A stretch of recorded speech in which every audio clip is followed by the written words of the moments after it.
time.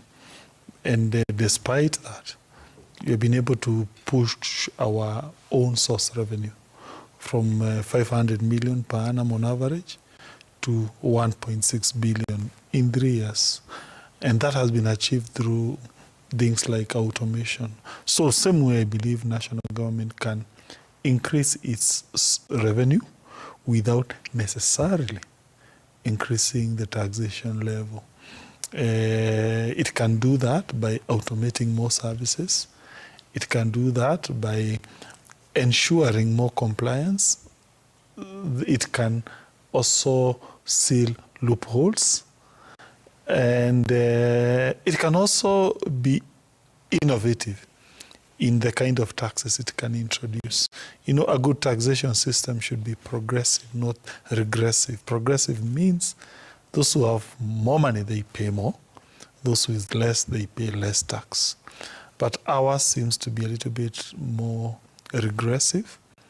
And maybe one way I can give you is that some countries, they consider what we call the inheritance tax that target those people who have large source of wealth, which is not worked for. You know, ideally wealth is about you working for that wealth. Yeah. So when you devolve it, surely your children needs to pay a consideration to the state. What about expanding that tax bracket that they keep talking about? Because only how many Kenyans pay taxes? About 3 million, right? So yeah, out of about 20 million. Correct. So. How about extending that tax bracket? The reason the balance doesn't pay tax is simple. That is the informal sector. Yeah. And so the first step is not to tax them, in my view. It is to create incentives for them to formalize. Under the current legal regime, people have incentives to stay informal as opposed to formalize. Why? If you become formal,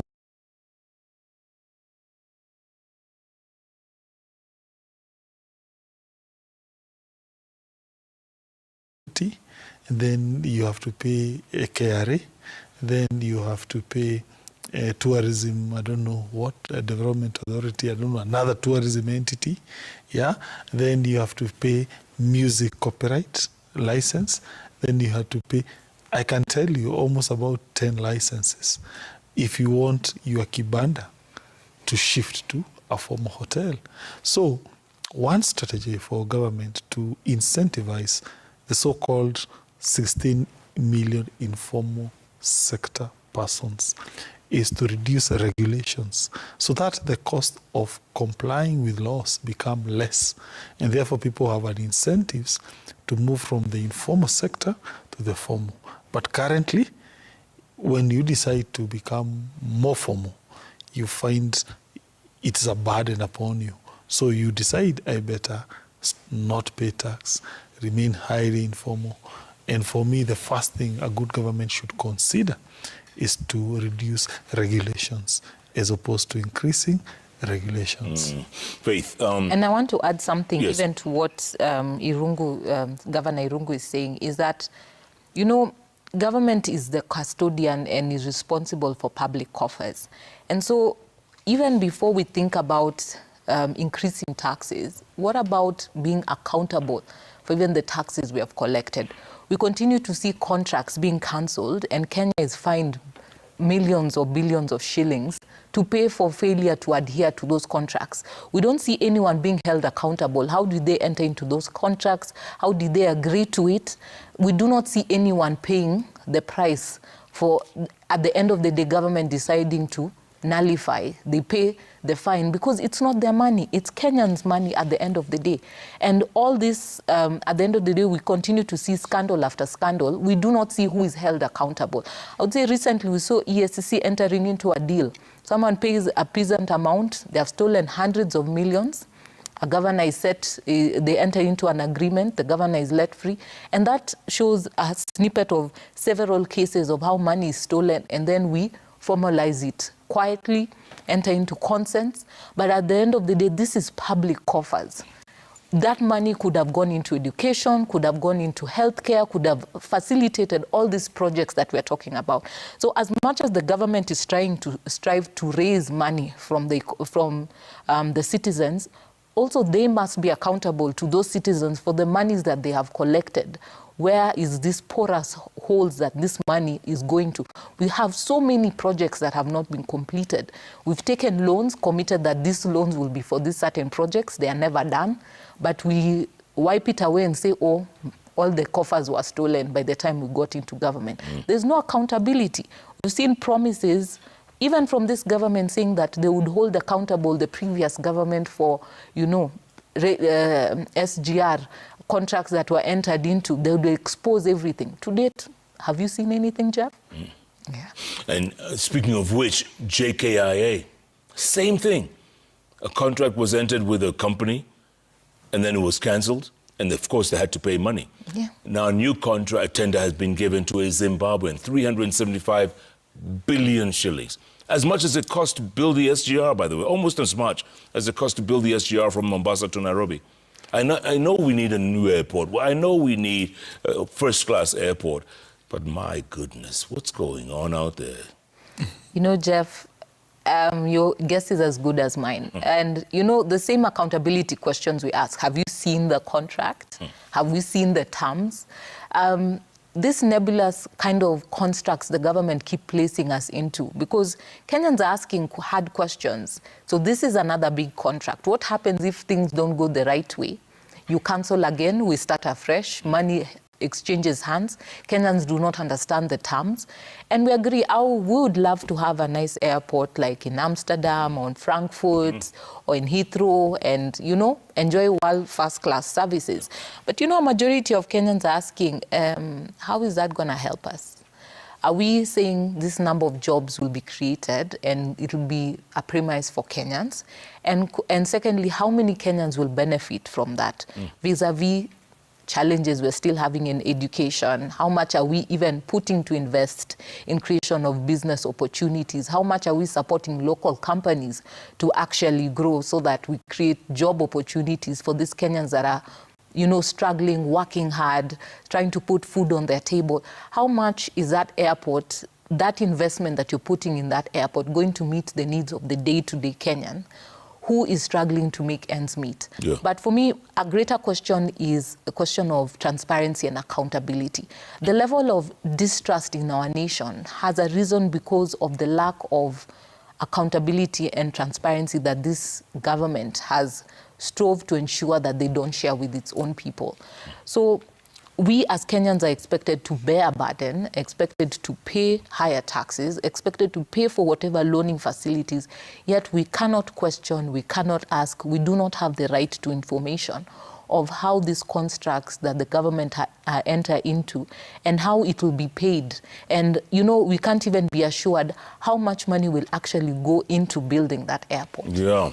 And who is this tycoon? What's his name? Wickman Shivayo. Governor, have you ever heard of this guy? Zimbabwean guy? Yeah, I think it was featured in some newspaper. Yeah. Yeah. So for me, by the way, when I compare this deal and the other one for Adani, assume somebody asked me, which one do you choose? Both are not good deals, but definitely I would choose the Adani deal. This is worse. Why? You know, the Adani deal was private. It was an entity doing construction using their own money and then getting some concession for a prolonged period to recoup that money. So taxpayer was not paying anything. But this one is the very opposite. Remember, there's a fund, I think, that was created by law to keep the money that the government is going to acquire after selling public assets. And that fund, I think, is called the Infrastructure Fund, is the one being used now to fund this expansion of the airport. So that means it's public money. So if the deal goes wrong, the public loses money. Which money would have been expended for something else which has better social returns. But as things look so far, there's that danger as to whether this person, what is the credibility of this entity, yeah? And therefore, For a Adani deal, I think the best, what they could have done is to ensure it's not single sourcing. They advertise. Who knows? Maybe a person would have come with a better deal as opposed to the one being proposed by Adani. Now this one, if it goes wrong, public funds will be at some risk. And like Faith said, we'll have to pay them back. We'll have to pay them back. Yeah. All right, folks, let's switch to politics. Faith, in your opinion, who would you support today as your presidential candidate, other than yourself? I've not seen the lineup of, you know. Oh, do you want a lineup? Can I help you? You want to help me with the lineup? Yes. Alonzo Musyoka. Credible leader. I don't see why I wouldn't support him. Fred Matiang'i. Also, he's done his work, and we've seen the improvements he did in education. Martha Karua. A strong, formidable female leader, Iron Lady. Edwin Sifuna. Passionate. He has gone the road less traveled. He's decided to put himself out there for Kenyans. And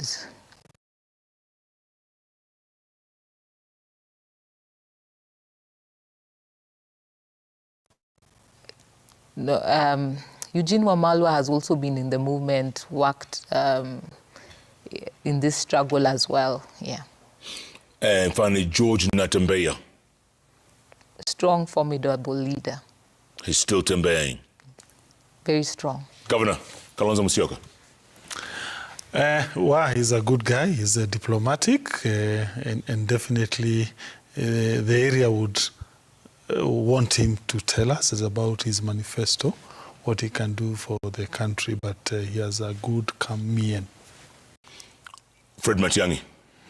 Of course, he has a very good reputation as a good administrator, but of course his politics and his political acumen is evolving. Martha Karua. A human rights lawyer, and with a good reputation of being very tenacious. Yeah, and but now that ability to mobilize a certain region is still something we have to watch and see. Edwin Sifuna. Oh, my friend. And former university classmate. Yeah, yeah. In fact, somebody told me that join Linda has something to do. I'm going back to my student politics days, and I think he was somehow right, because Babu, we were in that cohort.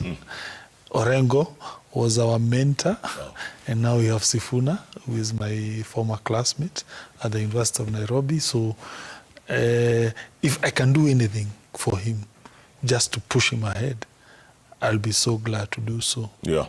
As a friend. Eugene Wamalwa. Eugene has a promising future, definitely, and he has a good pedigree. Remember, he's a brother to the late VP. Yeah.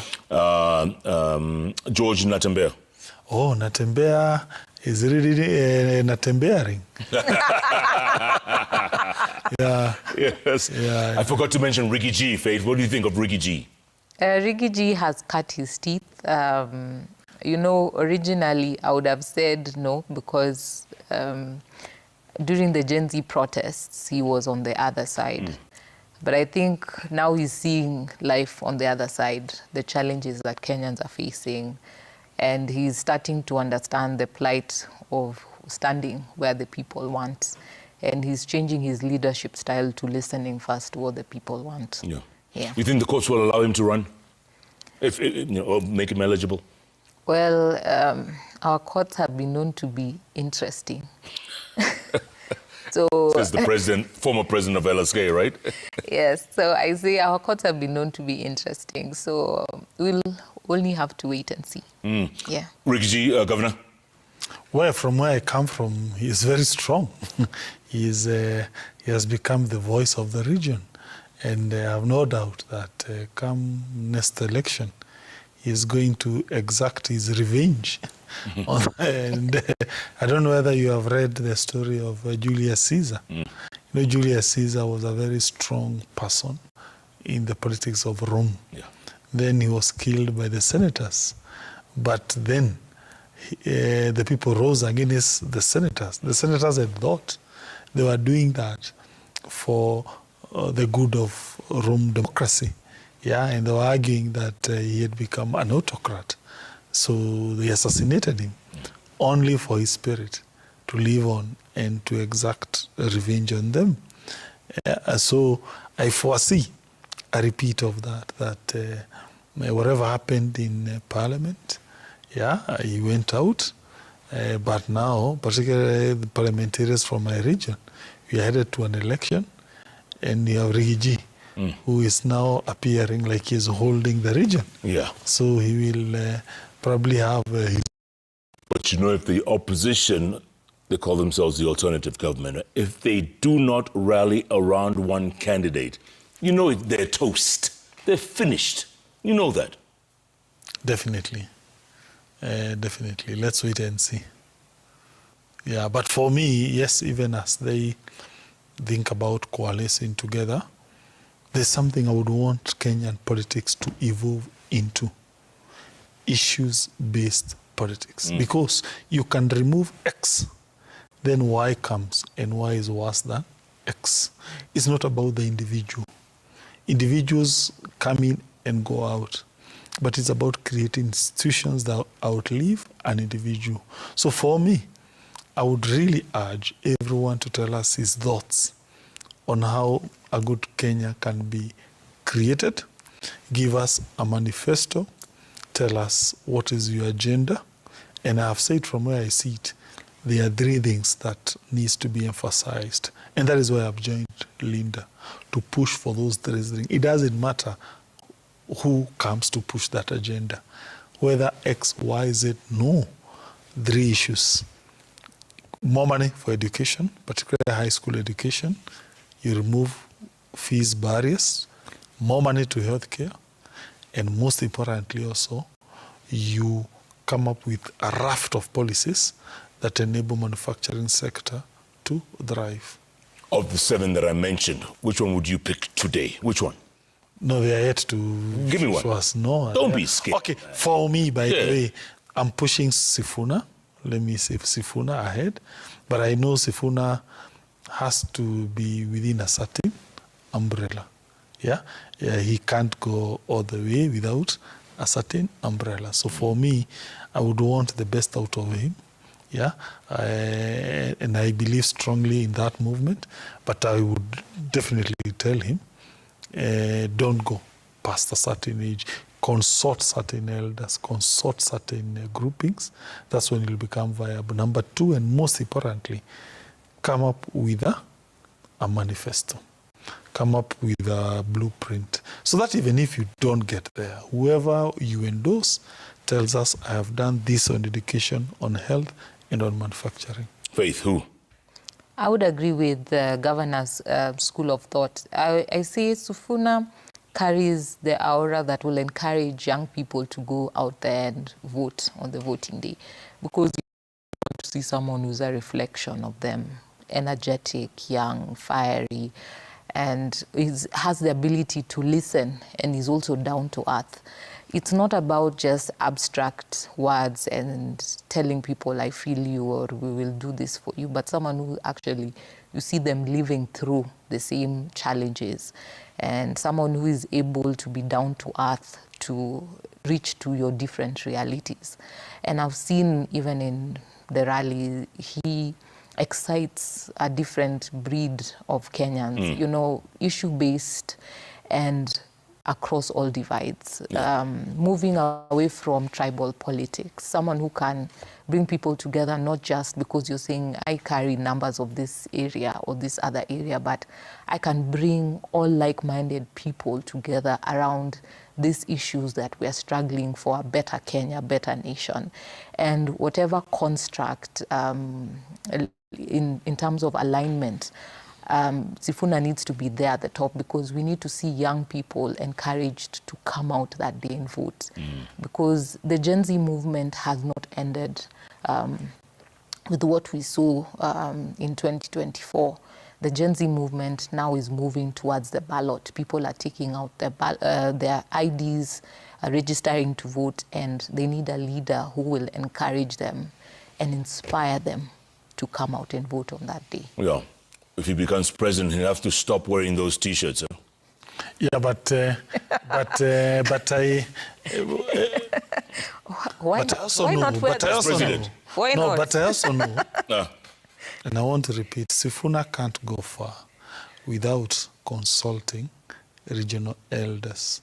Like where I come from, he needs to talk to Wamunyoro.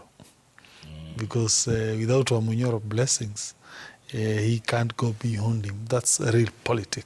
That's the bottom line. All right, folks, let's go to the magic wall. Lots of tweets coming in thick and fast, thick and fast. Mark Makuda says, what has made Irungu shift his allegiance from the ruling party that sponsored him to county leadership?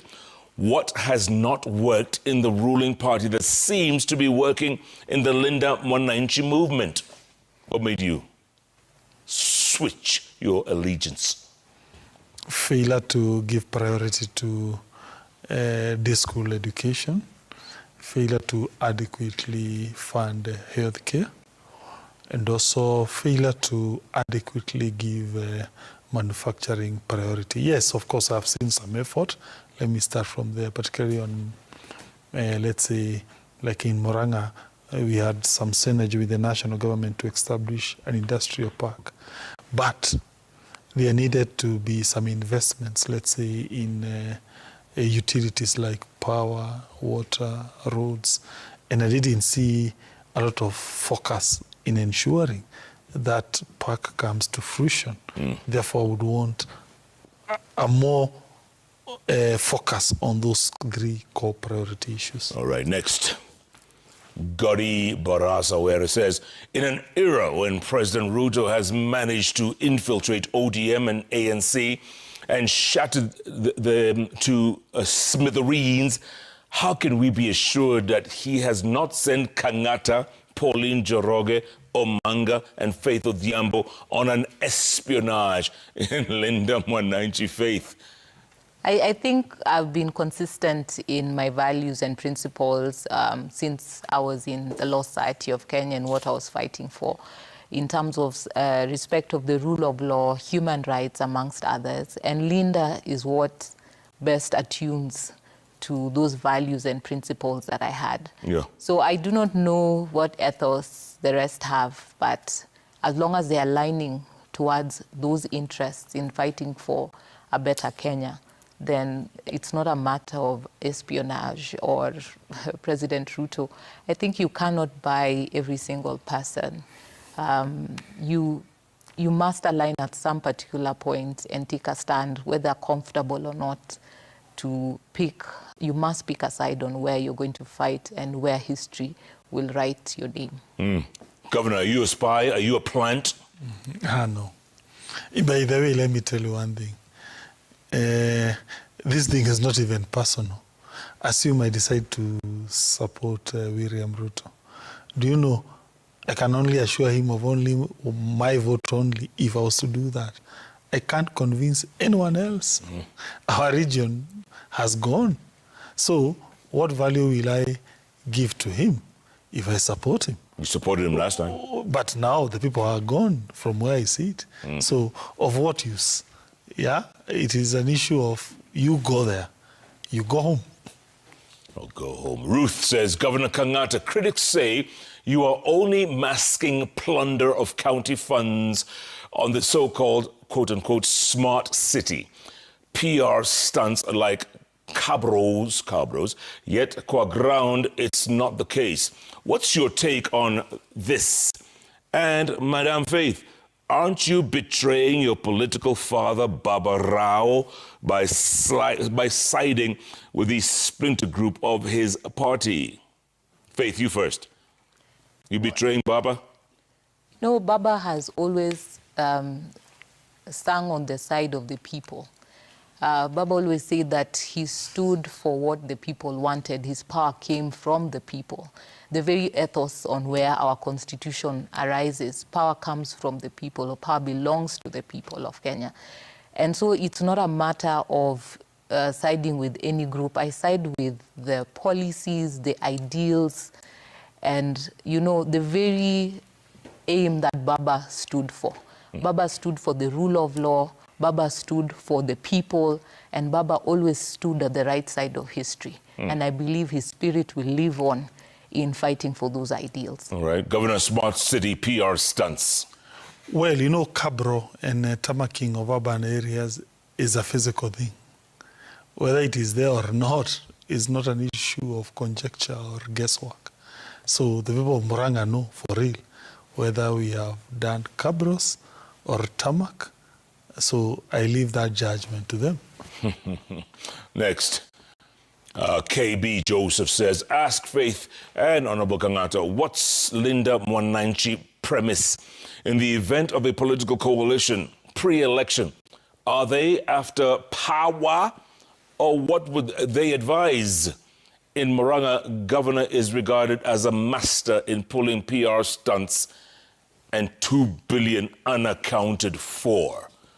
Okay, so what's the premise in the event of a political coalition pre-election? Well, I don't know if he means with the government or united opposition having, but the fact is, you know, as long as we are striving on the same ideals and fighting for the people of Kenya and the ideals that I stand for, integrity, accountability, supporting rule of law, standing true to Chapter 4 of the Constitution, then those are ideals that I agree with. Yeah. Yeah. KB Joseph says the governor has 2 billion unaccounted for. Well, again, I leave that judgment to the people of Murang'a. I think it is upon them to know whether the kind of leadership you have offered. You know, at times when you speak about yourself, you know, there's a Kikuyu saying that he who speaks about himself can only speak good. So I ought never to speak about myself. Okay, yeah. Next. Mark Makuda once again says, which elected post will Faith be running for come 2027 in general elections? She's smart, and I know she will be impactful in the next August House. Faith? I can only tell you, watch this space, and you'll be hearing about it soon. Mark Makuda, stay tuned. Duke of Seku says, can't wait to experience a Faith Odhiambo senatorship. Oh. Faith should definitely go for Nairobi Senate seat. Tring, tring. Mambo kwa ground. Ras Bashir Wera says, should Kenya strengthen laws regulating party defections? Is the current legal framework adequate to protect voters from political betrayal? How can constitutionalism be safeguarded during periods of intense political realignment? Should laws be regulated for party defections? Governor, you guys are always jumping ship every now and then, man, when you feel like it. Well, you know, we have freedom of expression and freedom of movement, and those are constitutional guarantees, and no one can abrogate them. However, this is not really a defection. Remember, as I have said, Linda is not a political party. It is a movement. It is an ideology which everyone is welcome to come and join and express his views.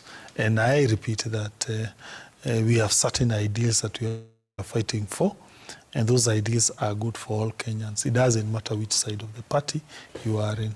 Yeah, but voters sometimes feel betrayed when you're just hopping all over the place like a rabbit. Well, there are restrictions in law as to how you can do those defections, but in particular, this move, I have said, is not really, it is more of joining like-minded persons to push for certain ideals, not really a political party. We don't have a Linda party yet. Not yet. Stay tuned. Okello Mwalimu says, can the quote-unquote migratory siblings inform us What convinces them that Ruto will be the first one-term president, and whether this ideology is based on realism and idealism? Secondly, should elected leaders continue holding offices once they disagree with ideologies of the parties? First one, siblings. Are you convinced Ruto will be first one-term president? Faith. Well, it depends on the people of Kenya. And, you know, at the end of the day, we run in a democracy. We sit, you converse with the people of Kenya, you reach out to them, and it's, at the end of the day, they'll make that decision at the ballot.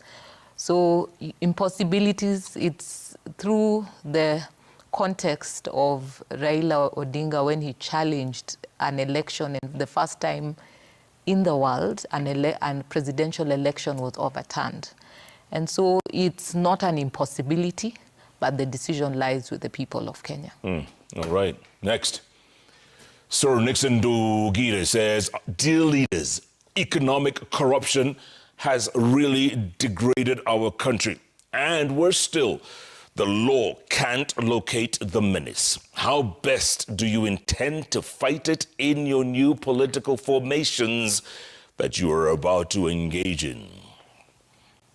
Governor, you were saying this earlier on. I mean, people don't get arrested. People don't get convicted. People run away, they steal money and, you know. Okay, for me, I'm more interested in the issue of the weaponization of the state. You know, Jeff, when we were in UDA fighting for UDA, one of the reasons why UDA became popular is because people felt the state has been weaponized against UDA leaders. I'm surprised that the government is repeating the same mistake Jubilee government did as against them. From where I sit, where I come from, our region, people have this siege mentality that they feel the state has been weaponized against them. That is the reason they view in their view that Wamunyoro was kicked out, Governor Wamatangi was prosecuted, Governor of Meru, the lady was kicked out. And so many examples I hear people citing that these wars, they are not objective, and they have only strengthened the opposition. I'm just shocked because I thought this government, whatever the issue may have, was a very strategic government on matters politics. But now I'm seeing the reverse, where they are helping the opposition to become stronger and more popular by deploying things which they know their net effect is to strengthen the opposition, including, for instance, the day they started making attempt to block Senator of Nairobi, Sifuna, from holding meetings through tear gassing and etc. So for me, I'm just urging the government and the party to learn from history. But at times, history tells us people learn nothing from history. Faith, hey, your namesake. Of course, he says, if Nairobi calls upon you to serve as senator, would you take it up? And what would be your first priority for the city? First of all, let me just confirm that I am willing to serve in whatever position the people of Kenya want me to serve. And secondly, my priority for this city would be, we put a bit of change, particularly on goonism in this city. We need to crack down on accountability and particularly command responsibility, starting from our police, from the National Police Service, so that we hold them accountable and people can lose their positions in office for failure to take up their responsibility under the law, and to crack down on goonism in this city. Because unless we're able to walk freely and unless we're able to congregate freely as a nation, as a country, even these trips to encourage investors, no investor wants to come to an insecure city that they cannot be sure they can hold meetings, they can be able to walk freely and live freely, because a lot of our businesses will soon be subservient to militias demanding for pay for you to be able to run any business or to work in this country. And so particularly, you'll take any position? I'm ready to serve in position that Kenyans demand me to. Spoken like a true lawyer. Next. John Musain, 7262, says, in my opinion, Faith Odhiambo can be better in Nairobi Senate and Governor Kangata to deputize Honorable Sifuna. It will be smoky. Governor. No, I have said I'm not interested to becoming anyone's deputy. I've also said that I do not purport to represent anyone or a certain region. If anyone wants any support or any political capital from where I come from, they need to talk to Wamunyoro. I think he has a bigger voice. So probably he's the one who should be in that debate. For me, I just want a re-election, and I'm not interested in national posts. Steve says, can Governor Kangata confirm if he's Mount Kenya's decoy presidential candidate to counter Gachagwa's DCP in Mount Kenya? No, I want to repeat, I'm not interested in any national posts, whether presidency or the deputy presidency. I'm only gunning for a re-election in Murang'a, and therefore I've also affirmed that I know, particularly in my county, that DCP is very popular. Yeah. In 32, you're going to run for president? I know. For me, it's about the work that is ahead of me. It's not really about positions.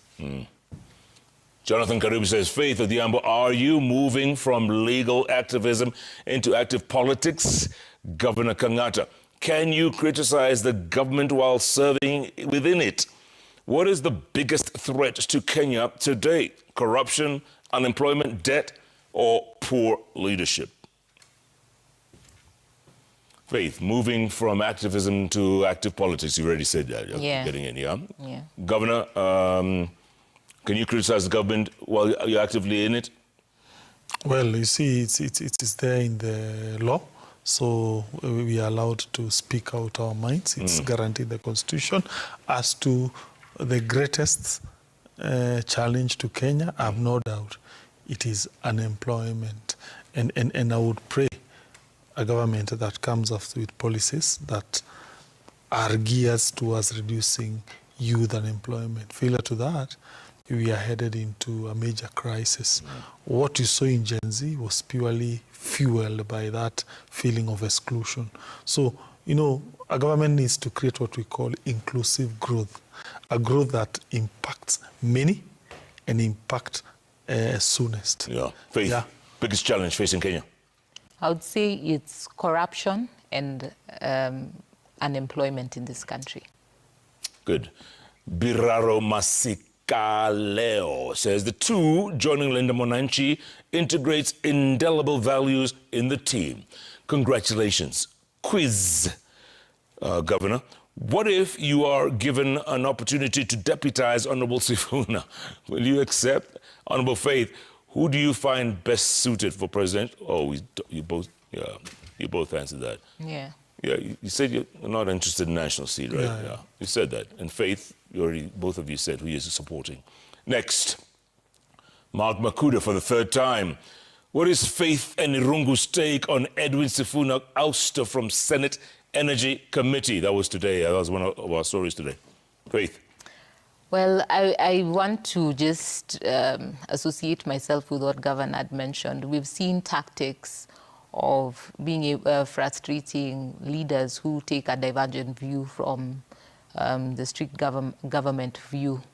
I think we have so many people singing in the choir that it's good to have at least other voices to ask questions, because that's the beauty of democracy.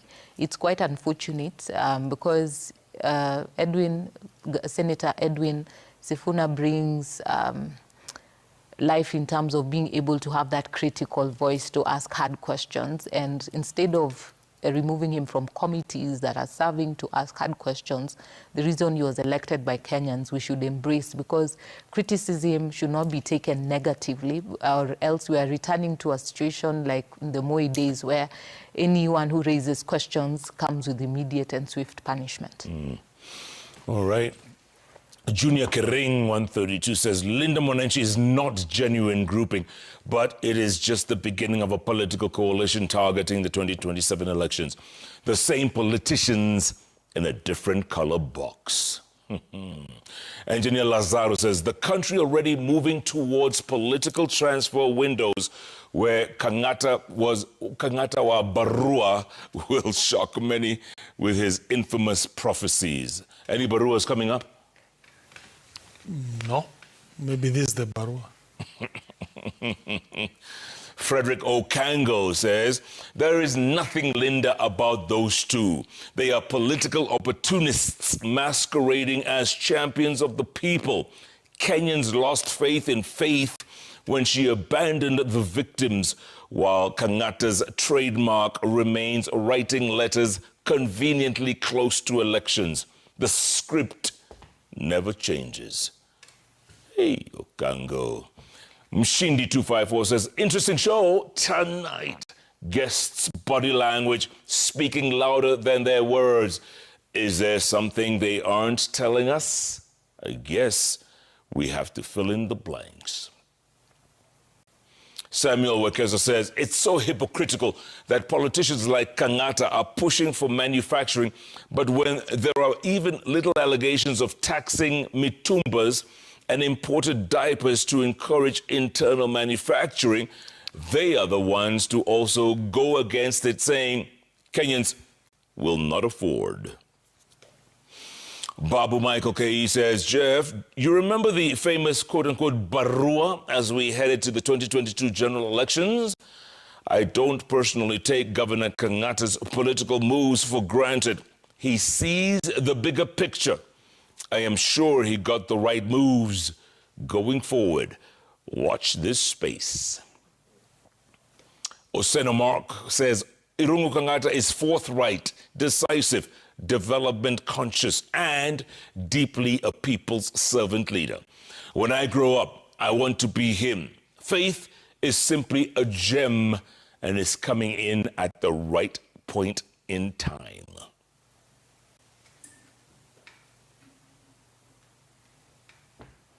Elijah Ogaya, the last one here, says, good conversation. The two can make a great presidential ticket. I endorse. Well, lots of tweets coming in thick and fast, folks, thick and fast.